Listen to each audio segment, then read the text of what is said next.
Hello and welcome to the stream. First of all, I'm gonna show you what we're gonna build.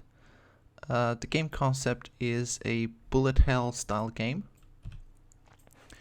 So this is a very simple mock-up of what it should be like. So we have our player on the outside triangle, and all you can do is rotate around this area. And in the middle, we're gonna have the enemies firing bullets, and they're gonna have preset patterns, and we're gonna program all of that.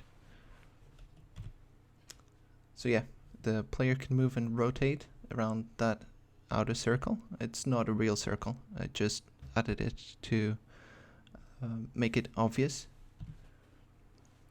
And then we're gonna have increasingly harder patterns with the triangles in the middle.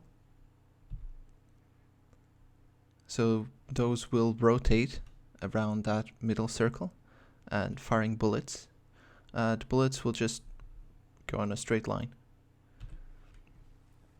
And getting hit by a bullet immediately ends the game. So the goal is to make a game that's fast-paced, that's intense, and yeah, let's begin.